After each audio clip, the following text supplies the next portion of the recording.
Buenos días, quien les habla es el doctor José Manuel Rodríguez, médico veterinario, egresado de la Facultad de Ciencias Veterinarias de la Universidad del Zulia, profesor de esta facultad con una maestría en Fisiología de la Reproducción Animal y un doctorado en Ciencias Salud Animal con énfasis en implantación y mortalidad embrionaria en rumiantes, de la Universidad Nacional de Colombia en su sede de Bogotá. En primera instancia quiero hacerle un agradecimiento público al comité organizador de este primer ciclo de conferencias virtuales de ciencias veterinarias, a ese grupo de estudiantes que tuvieron esta iniciativa en pro de la Facultad de Ciencias Veterinarias. Seguro estoy que con este tipo de iniciativa, con este tipo de actividades, vamos a garantizar que nuestra facultad mantenga sus puertas abiertas. El día de hoy vamos a disertar sobre un tema relacionado con la fisiología del ciclo reproductivo de los pequeños rumiantes y se titula Protocolos de sincronización de celos para la inseminación artificial y transferencia de embriones en rumiantes, en pequeños rumiantes, específicamente en ovejas y cabras.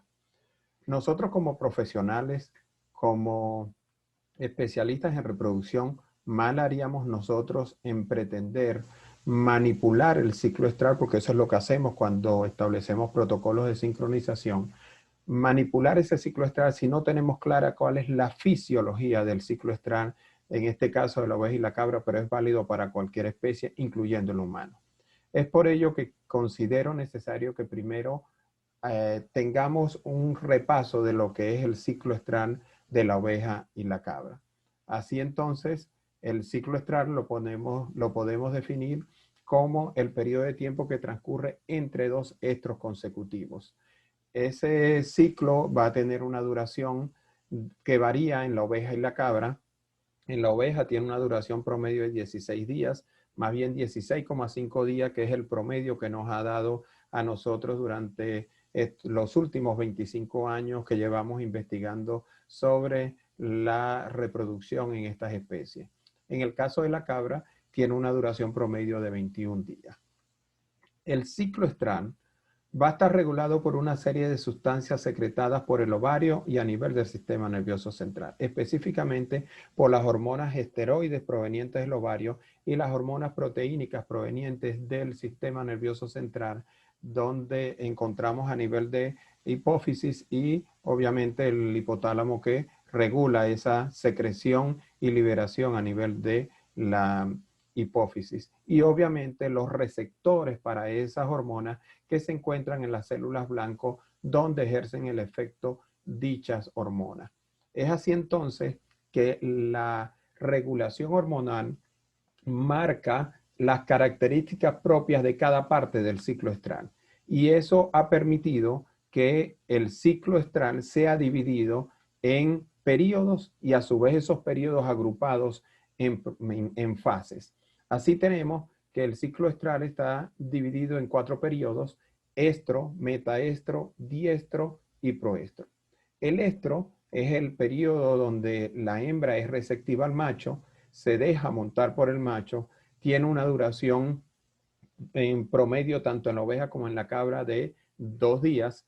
En el caso de la oveja, la ovulación se presenta en este periodo. En el caso de la cabra, la ovulación se da al final de este periodo o al principio del siguiente periodo, que es el metaestro. Luego viene el siguiente periodo, que es el metaestro, que como lo indica su prefijo meta de origen latino, significa posterior a o después de. Entonces metaestro es después del estro. Este periodo se caracteriza porque se da el inicio de la formación de una glándula endocrina transitoria que va a comandar de alguna manera buena parte de la duración del ciclo estral, que es el cuerpo lúteo. Durante el metaestro se da entonces el inicio de la formación del cuerpo lúteo y tiene una duración promedio de 2 días también, tanto en la oveja como en la cabra. Seguidamente viene el periodo diestro, que su prefijo di, de origen griego, significa contrario a. Entonces, diestro significa contrario al estro. Es decir, en el estro tenemos aceptación del macho, en el diestro no la tenemos, en el estro hay dominio de los estrógenos, en el estro hay dominio de los estrógenos, en el diestro hay dominio de la progesterona. Tiene una duración, en el caso de la oveja, de 11, 12 días, en el caso de la cabra, 14, 15, 16 días. Y como ya dijimos, es el periodo donde va a estar funcionalmente el cuerpo lúteo. Y por lo tanto va a haber un comando de la progesterona en este periodo del ciclo estral. Luego viene el siguiente periodo, que es el proestro, cuyo,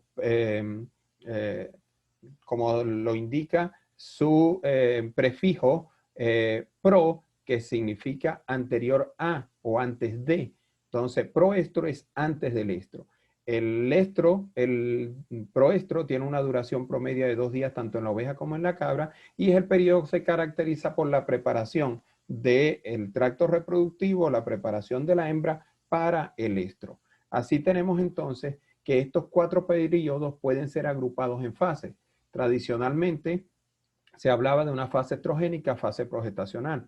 Hoy en día, debido a que el ciclo estral, tanto de la oveja como de la vaca, se caracteriza por presentar ondas de crecimiento folicular, como vamos a ver más adelante en esta disertación, de manera que durante el dominio o la fase donde hay mayor producción de progesterona, es decir, en el diestro, también hay crecimiento de folículo y por lo tanto también hay producción de estrógeno, por lo que el término adecuado de utilizar debe ser fase de dominio estrogénico y fase de dominio progestacional. Entonces, agruparemos los periodos en 2 fases, la fase de dominio estrogénico, donde está el proestro y el estro, y la fase de dominio progestacional, donde está el metaestro y el diestro. En algunas literaturas o algunas ponencias por allí podrán escuchar que en la fase estrogénica incluyen 3 periodos, que sería proestro, estro y metaestro. Pero en el metaestro no hay una producción, vamos a decir, elevada de estrógenos, de manera que yo considero que sería más prudente dejar metaestro y diestro para la fase de dominio progestacional y proestro y estro para la fase de dominio estrogénico. Teniendo así un resumen más o menos de lo que es el ciclo estral, procedemos entonces a mirar un poco cómo es ese comportamiento del ciclo estral en estas especies. En el caso de la oveja y la cabra, estas se caracterizan por tener un ciclo estral, por ser poliéstricas continuas, es decir, aquí no hay estacionalidad reproductiva bajo nuestras condiciones tropicales, de manera que presentan ciclo durante todo el año. Tal vez en unas condiciones de trópico alto, cuando yo trabajé en la sabana de Bogotá, podríamos hablar de unas épocas de mayor y de menor manifestación de celo, pero en sí hay ciclo estral durante todo el año en estas especies. E igualmente, estas especies se caracterizan por ser de ovulación espontánea, es decir, no necesitan la presencia del macho, no requieren de la cópula para la ovulación, de manera que en cada ciclo estral hay ovulación indistintamente de la presencia o no del macho o de que haya el acto de la cópula o no lo haya. El ciclo estral, como dije, se caracteriza por presentar ondas de crecimiento folicular y ondas de crecimiento folicular que se dan en cada ciclo estral se viene dando desde la etapa fetal, un periodo continuo de crecimiento de folículos, de manera pues que en la etapa fetal vamos a llegar a tener a la formación de folículos primordiales y estos folículos primordiales van a tener un número aproximado entre 40.000 y 300.000 folículos primordiales. Es decir, hay suficientes folículos para toda la vida reproductiva de estos animales.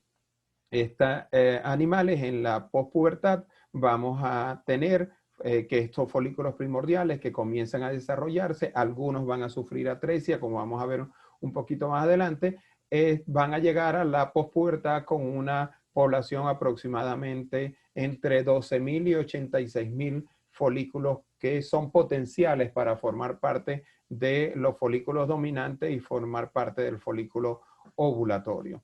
¿Okay? Y que ya en la pospubertad vamos a tener estos folículos que tienen cavidad antral y que estos folículos antrales pues son los más potenciales para sufrir también atresia. Unos se atresian y otros logran llegar a folículos dominantes.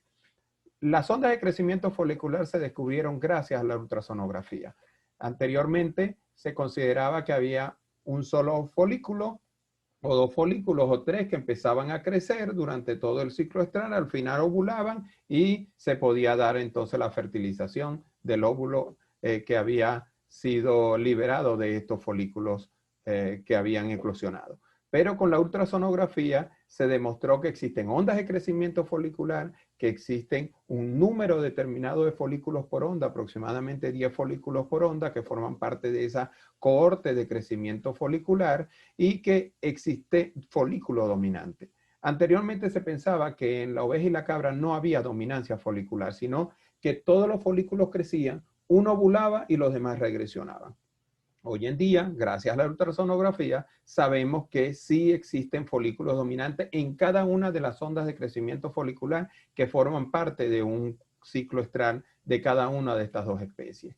El número de ondas de crecimiento folicular en estas especies va desde 2 hasta 6 ondas de crecimiento folicular, existiendo un mayor porcentaje de animales con 3 ondas de crecimiento folicular.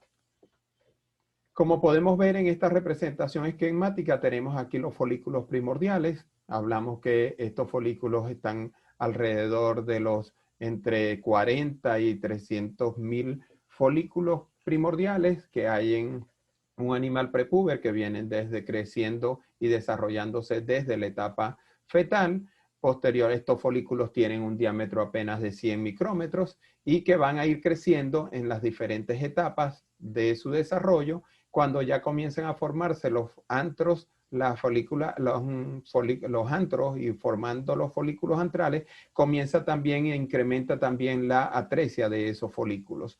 Y en su desarrollo, 1, 2 o 3 folículos van a alcanzar el tamaño suficiente para convertirse en folículos dominantes, que sería un tamaño aproximadamente de 5 milímetros. De todos los folículos que forman parte de una cohorte en cada onda de crecimiento folicular, aquellos folículos que tengan menos de 10 milímetros van a sufrir atresia, es decir, las 2/3 partes. Si hablamos de 10 folículos que formarían parte de una onda de crecimiento folicular, estaríamos hablando de unos 6, 7 folículos que van a regresionar y 3 se irían a convertir en folículos dominantes. Las ondas de crecimiento folicular va a haber una variación, obviamente, entre la oveja y la cabra en los días de emergencia, debido a la duración del ciclo estral más corta en la oveja que en la cabra, que el número de ondas de crecimiento folicular va a marcar también la duración del ciclo estral, y se ha considerado y se ha demostrado que la secreción de FSH 2 días previo al inicio de cada onda de crecimiento folicular es una condición sine qua non para que se pueda dar el desarrollo de una onda de crecimiento folicular. Cada onda de crecimiento folicular se desarrolla en 4 etapas. Anteriormente se hablaba de 3 etapas, hoy en día hablamos de 4. Una primera etapa de que se conoce como reclutamiento, donde los folículos son reclutados y van a formar parte de esa cohorte de crecimiento folicular en esa onda de crecimiento folicular, o van a leer por allí también oleada de folículos. Luego viene la etapa de selección, donde se selecciona el folículo dominante o los folículos dominantes, y anteriormente se pasaba de la selección a la dominancia, se selecciona el folículo dominante y viene la dominancia folicular. Hoy en día hablamos de una cuarta etapa, que sería la desviación, es decir, se selecciona el folículo dominante y los folículos subordinados que tenían menor a 2 milímetros van a regresionar, van a sufrir atresia, y esa es la etapa que se conoce como desviación. Y la otra etapa es la dominancia folicular. De manera que hoy en día hablamos de 4 etapas del desarrollo folicular en cada una de las ondas de crecimiento folicular. Yo les traje aquí una representación esquemática de lo que serían esas ondas de crecimiento folicular. Voy a caracterizar un ciclo estral de 3 ondas, que el mayor porcentaje de los animales se caracterizan por presentar 3 ondas de crecimiento folicular. Así tenemos que en la primera onda tenemos una cohorte de folículos que crecen, ¿ok? Y esos folículos tenemos reclutamiento, selección, desviación y dominancia. Entonces, En esa primera onda, los folículos se transforman en dominantes, pero no van a ovular. ¿Por qué? Porque aquí hay una buena cantidad de progesterona que está comandando y la progesterona está bloqueando la liberación de gonadotropinas a nivel del sistema nervioso central y no va a haber suficiente FSH y LH para impulsar la ovulación de este folículo. No ovula, regresionan y viene una segunda onda de crecimiento folicular que tiene igual las mismas 4 etapas y en la dominancia folicular, si el animal es de 2 ondas, estos folículos dominantes pueden llegar a ovular. Si no ovulan, ellos van a regresionar, ¿ok? Y viene una tercera onda de crecimiento folicular con todas las etapas: reclutamiento, selección, desviación y dominancia. Estos folículos que se transformarían en folículos ovulatorios van a ovular y tendría la oportunidad de ser fertilizados y establecerse la preñez. ¿Ok? Yo quiero enmarcar estas 3 ondas de crecimiento folicular dentro del ciclo estral para que podamos entender un poco más cómo es ese comportamiento de acuerdo a los periodos del ciclo estral. Así tenemos entonces acá que tenemos el estro, el metaestro, diestro, proestro y otro estro en caso de que el animal no quede preñado. ¿Ok? Y entonces tenemos que en el estro hay un aumento de los niveles de LH, ¿ok? Para que se dé el proceso de ovulación. Está el comportamiento típico del estro. Tenemos entonces en el metaestro, que como dijimos se caracteriza por el inicio de la formación de esa glándula endocrina transitoria que se conoce como cuerpo lúteo. Y en esta etapa, en el caso de la cabra, puede darse la ovulación en las primeras horas, perdón, de este periodo. Y luego viene el metaestro, donde tenemos un cuerpo lúteo funcional, donde está comandando los niveles de progesterona. Y seguidamente viene el proestro, donde ya hay una regresión del cuerpo lúteo, ¿ok? Y se prepara el animal para el siguiente estro. En caso de que quede preñado, pues esto no se da, acá se corta. Y podemos ver aquí no solamente la representación esquemática de la LH, sino también de la FSH, pero me interesa mucho la de los estrógenos. Ustedes ven que hay ciertos picos de estrógenos previos a en cada una de las ondas de crecimiento folicular, lo que me indica que aun cuando hay dominancia de la progesterona, también hay folículos creciendo y estos folículos creciendo producen estrógenos, producen estradiol y de allí que no sería correcto decir fase de dominancia progestacional, fase progestacional, sino lo correcto, fase de dominancia progestacional, porque también tenemos estrógenos en esta etapa.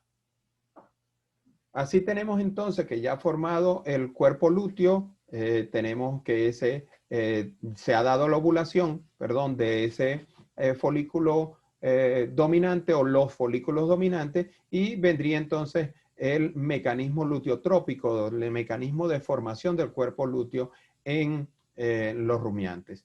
Así tenemos que en primera instancia tenemos un folículo ovulatorio, un folículo dominante que va a sufrir la eclosión, la ruptura del folículo.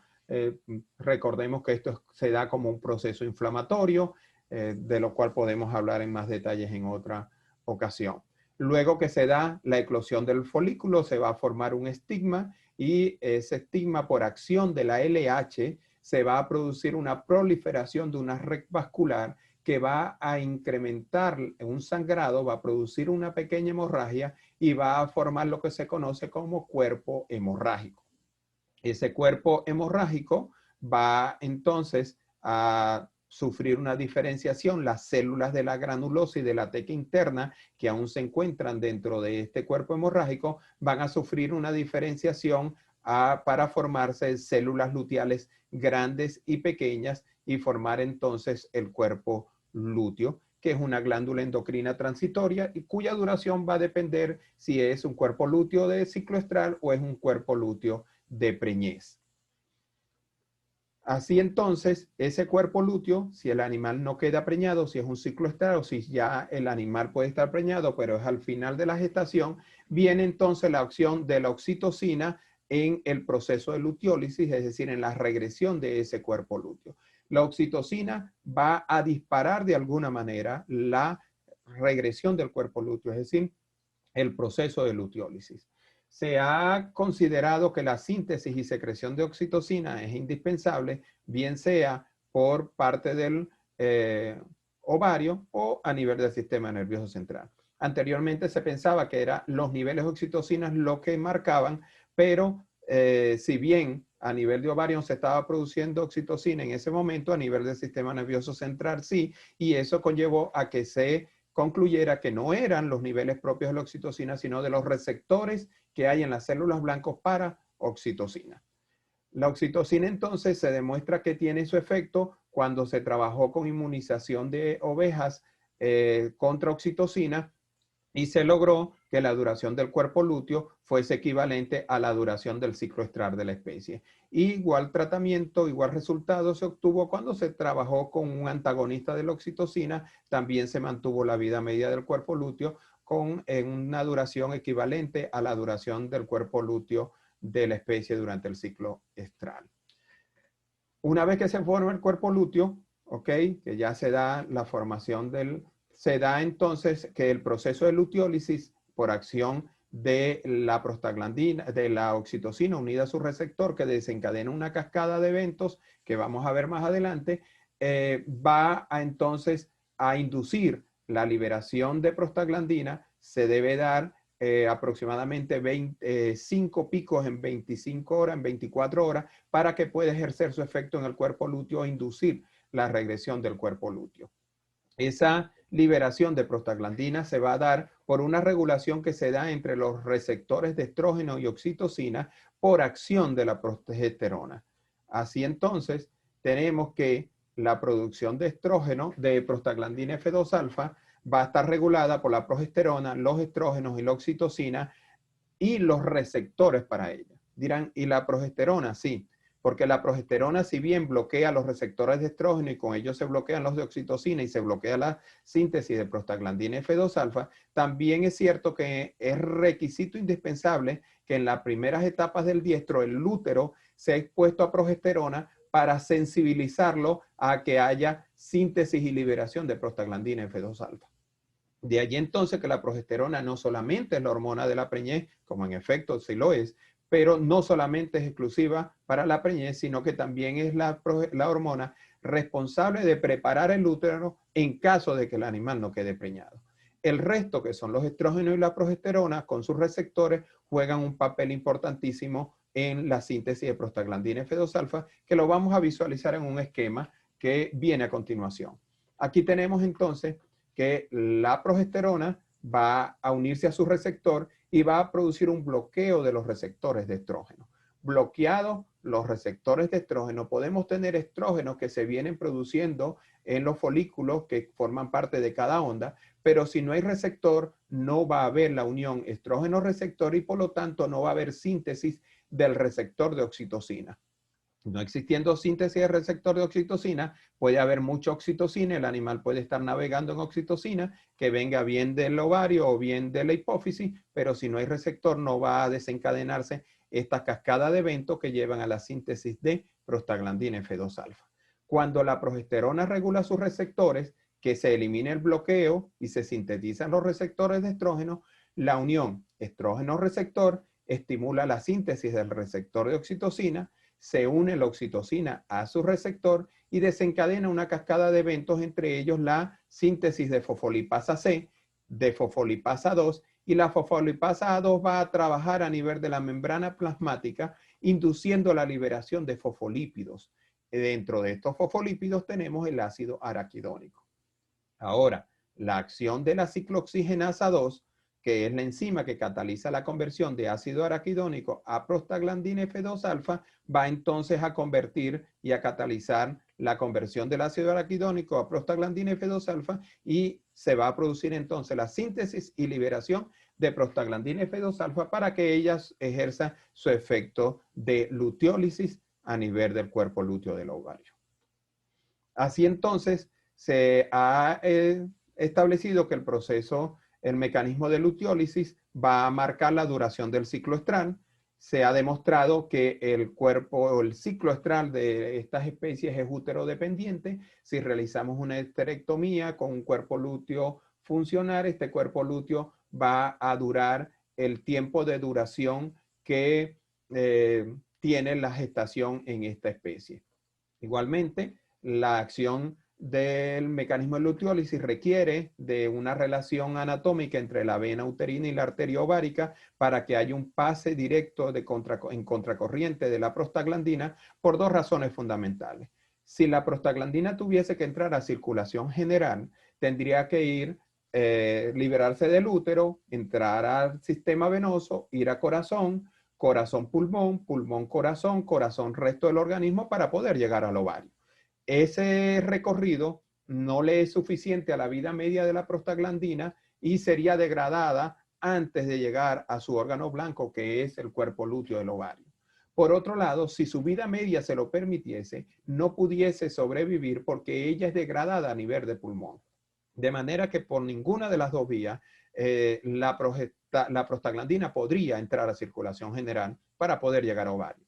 De allí que se demostró que existe un mecanismo de contracorriente desde la vena uterina hasta la arteria ovárica para llegar de una manera directa la prostaglandina al cuerpo lúteo y ejercer su efecto.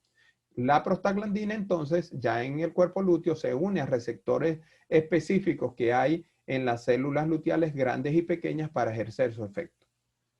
¿Cuál es el efecto que ejerce la prostaglandina F2-alfa en el cuerpo lúteo para inducir su regresión? Específicamente ejerce tres efectos fundamentales.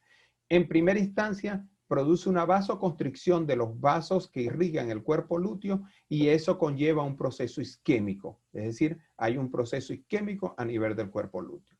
En segunda instancia, la prostaglandina F2-alfa va a desencadenar un mecanismo celular intracelular en las células luteales grandes y pequeñas, que es la activación del proceso de apoptosis, que es muerte celular programada. De manera que las células muertas, producto de un proceso isquémico, producto de un proceso apoptótico, van entonces a ser liberadas por el otro mecanismo que activa la prostaglandina F2-alfa, que es activación del sistema inmune, donde hay migración de macrófagos que van a degradar todas esas células muertas y van a eliminar entonces el cuerpo lúteo, dejando simplemente una pequeña cicatriz que lo conocemos como cuerpo blanco o cuerpo albicans. Así entonces, si nosotros resumimos cuál sería el mecanismo que sucede durante el ciclo estral en estas especies, en esta slide, en esta diapositiva podemos resumir eso. Si tenemos el metaestro, tenemos aquí una célula endometrial donde no hay progesterona, por lo tanto hay síntesis de receptor de estrógeno, hay estrógeno y esto va a inducir la liberación de o la síntesis de receptores de oxitocina. Y la oxitocina se puede unir a su receptor. ¿Cuál es el problema? Que aquí no hay cuerpo lúteo aún a quien degradar, y puede haber liberación de prostaglandina, pero no hay un cuerpo lúteo a quien producirle luteólisis. Luego viene la siguiente etapa del ciclo, el siguiente periodo, que es el diestro, donde aquí sí está comandando la progesterona va a inducir una reducción de la síntesis de receptores de estrógeno. Por lo tanto, si no se da la unión receptor de estrógeno, no va a haber síntesis de receptor de oxitocina. El animal puede tener mucha oxitocina, pero no va a poder ejercer su efecto. Esta etapa es lo que se conoce como bloqueo progesterónico. Bloqueo progesterónico. Si nos vamos a la siguiente etapa, ¿verdad? Ya viene entonces la regulación en baja de los receptores de progesterona porque ha habido una autorregulación de los propios receptores, porque ya viene entonces vendría la regresión del cuerpo lúteo. Bajado los niveles de receptores de progesterona, se incrementan los receptores de estrógeno, se une el estrógeno con su receptor, se da la síntesis del receptor de oxitocina, se une la oxitocina a su receptor y se da entonces la liberación, síntesis y liberación de la prostaglandina F2-alfa. Y aquí sí hay un cuerpo lúteo funcional que va a ser lisado, va a ser degradado por acción de la prostaglandina F2-alfa mediante esos tres mecanismos que les dije anteriormente, produciéndose entonces lo que se conoce como luteólisis. Hasta ahora es un ciclo normal, no hubo preñez y el animal vuelve a ovular y se vuelve a dar otro ciclo.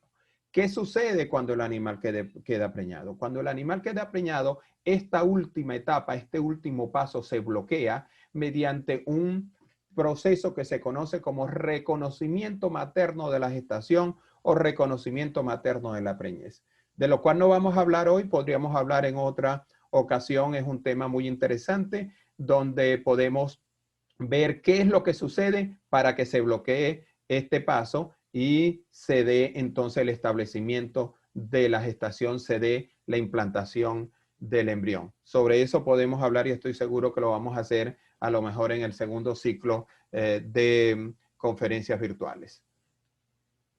Si ya nosotros conocemos y manejamos de una manera bastante clara, tenemos claro cómo es el ciclo reproductivo de estas especies, ahora sí podemos abarcar el siguiente paso, que sería la sincronización del celo y la ovulación. Existen muchos procesos, mecanismos, protocolos de sincronización.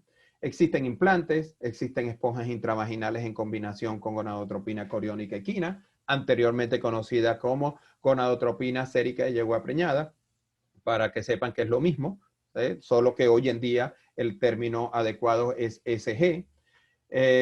Existen también otros dispositivos SIRS o SIRS de progesterona natural, obviamente se requiere mayor concentración, y también se puede utilizar la prostaglandina F2-alfa para la sincronización del celo y la ovulación en estas especies.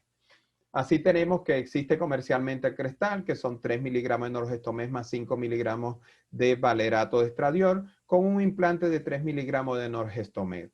También tenemos que podemos utilizar progesterona natural 500 miligramos por 13 días. En otras ocasiones se usa en BG500-300. Existen otras progesteronas sintéticas como el acetato de medroxiprogesterona con una dosis de 60 miligramos en esponjas intravaginales por 13 a 14 días en el caso de la oveja, 11 días en el caso de la cabra cuando hablamos de protocolo largo. También se puede utilizar el acetato de fluorogestona, son con 30 miligramos intravaginal por 12-13 días.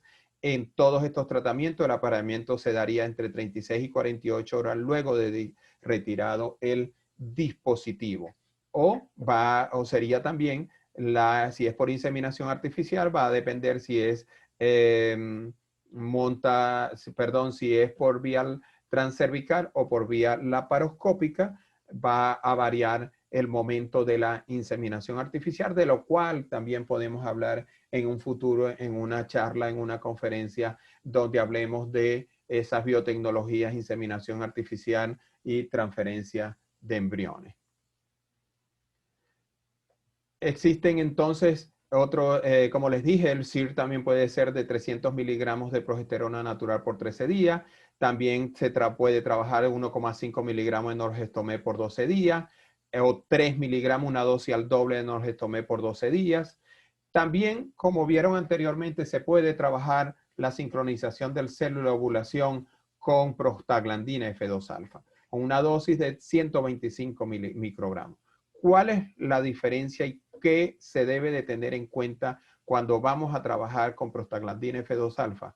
Compañeros, colegas, si usted no sabe el día del ciclo en el que se encuentra el animal, no use prostaglandina, porque si no sabe que tiene un cuerpo lúteo activo, usted está botando el dinero. Si por casualidad el animal está en la fase de proestro, estro, metaestro, usted inyectarle prostaglandina es lo mismo que botar el dinero. Entonces, si usted no sabe en qué día está, no aplique prostaglandina, porque la prostaglandina la debe aplicar el día 11 o 12 del ciclo, porque tiene un cuerpo lúteo activo y el animal va a entrar en celo entre 24 y 48 horas. Ahora bien, cuando hablamos de sincronización, no solamente es importante sincronizar el celo, porque cuando yo sincronizo celo, lo que estoy es garantizando que la hembra manifiesta celo y es receptiva al macho. Pero para que tenga el éxito el protocolo, que al final el resultado debe ser conseguir una preñez, yo debo de sincronizar la ovulación. Si no hay ovulación, no va a haber preñez. Entonces, para ello, debo aplicar otros productos, como el caso de la gonadotropina, factores liberadores de gonadotropina, como a una dosis de 250 microgramos, que va a inducir la liberación de FSH, LH y va a inducir la ovulación. O bien a través de la SG o PMSG, una dosis de 400 a 500 unidades internacionales, tanto en ovejas como en cabras, son efectivas en la inducción de la ovulación en estas especies cuando yo trabajo un protocolo de sincronización.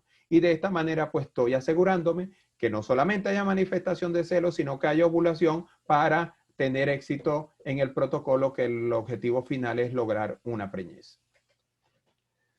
En el caso de las cabras, debido a que tenemos un diestro más largos, las esponjas trabajamos igual, esponjas intravaginales con 60 miligramos de acetato de medroxiprogesterona, entre 400 y 500 unidades internacionales de SG.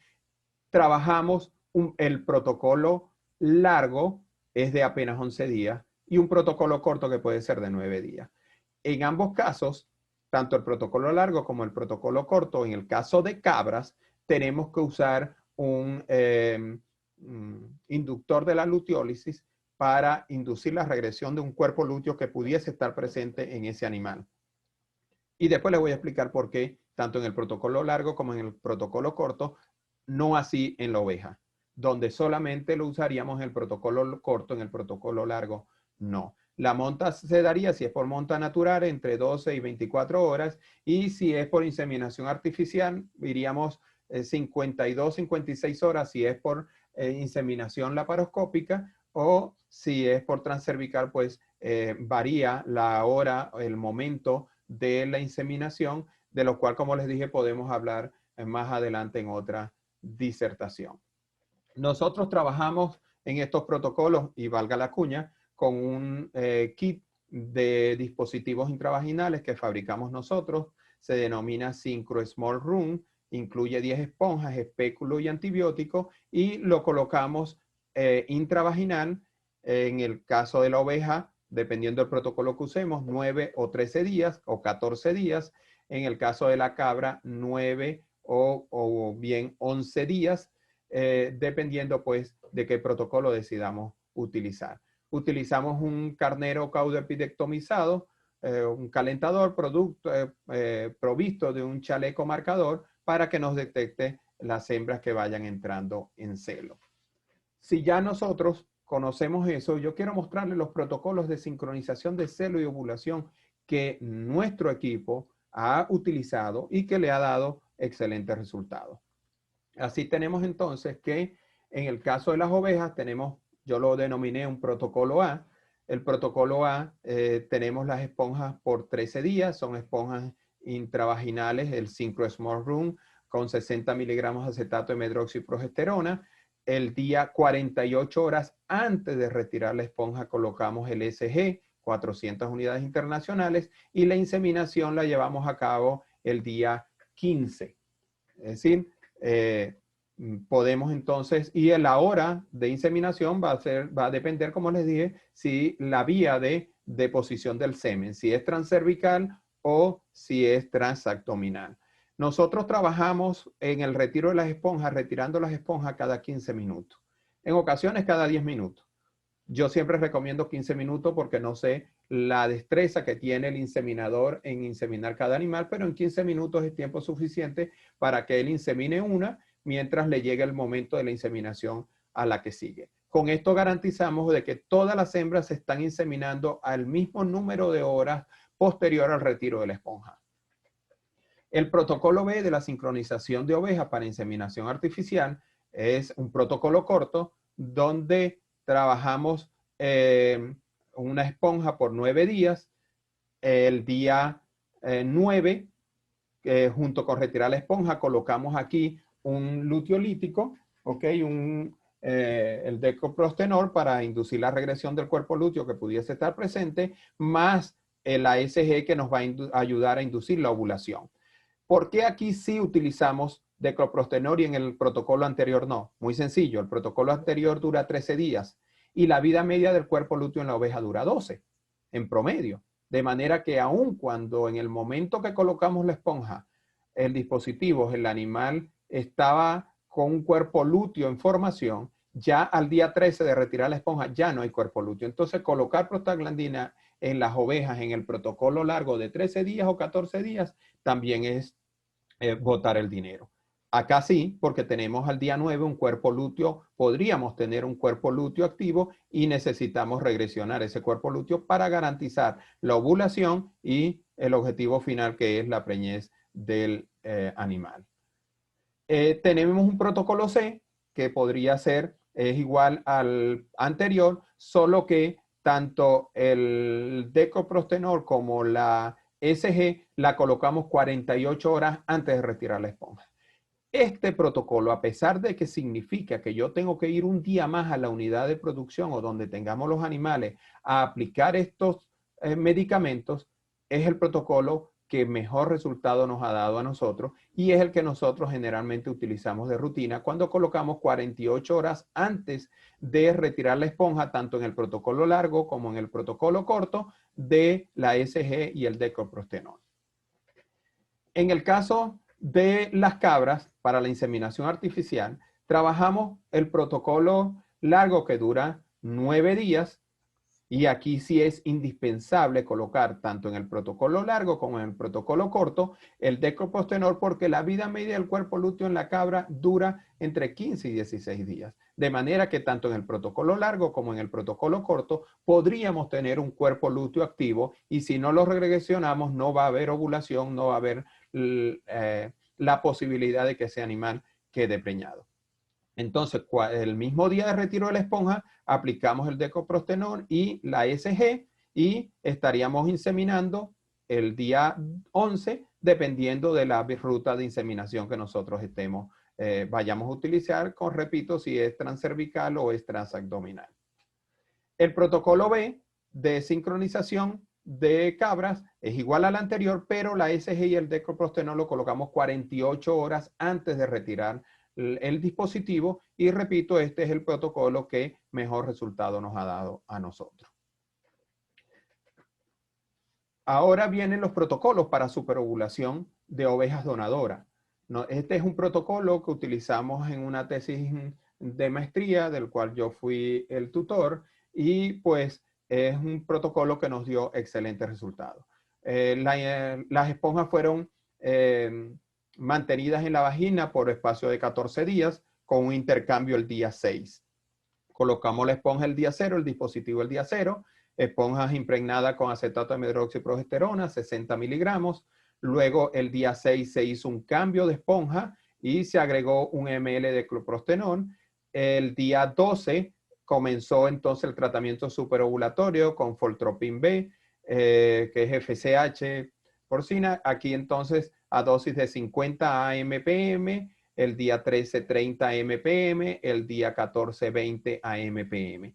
El día 14 se retira la esponja también y luego se detecta celo y se decide si se va a llevar a cabo monta natural porque tengamos un macho con un valor genético excelente o bien por inseminación artificial si tenemos un semen de alta calidad. ¿Ok? Tanto el día 15, el día 16, el día 20 se dejan sin agua y comida y el día 21 se procede a la recuperación de los embriones, al lavado del útero y procedemos entonces o bien a congelarlos, a vitrificarlos o a transferirlos si tenemos las hembras donadoras ya sincronizadas listas para recibir los embriones que recuperemos de esta hembra donadora. El protocolo B de superovulación de las ovejas donadoras tiene algunas variantes. También cambiamos la esponja el día 6, pero aquí aplicamos un complejo vitamínico el día que colocamos la esponja. Colocamos también decoprostenol el día 6 y la dosis de Foltropin baja, aquí es 40 miligramos AMPM el día 12, el día 13 30 miligramos, miligramos. Aplicamos la SG el día que retiramos el dispositivo.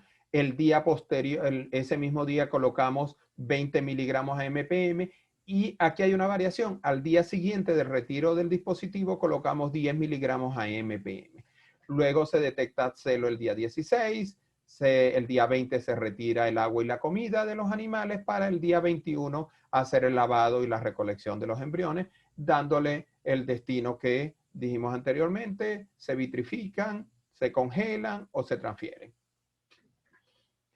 El protocolo de sincronización de ovejas receptoras, es decir, ya tenemos las que donaron, ahora las receptoras, es muy parecido al protocolo para la superovulación. Aquí dejamos, perdón, para la inseminación, dejamos la esponja por 14 días. Ese mismo día se puede aplicar la SG o 48 horas antes, que es el protocolo que generalmente yo utilizo. Se comienza a detectar celo. El día 20 se dejan sin agua y comida y el día 21 se procede a transferirle los embriones y se coloca una esponja adicional ese mismo día, creando la simulación de un cuerpo lúteo secundario a nivel de vagina para garantizar la implantación del embrión, cosa que no se hace cuando hacemos inseminación artificial.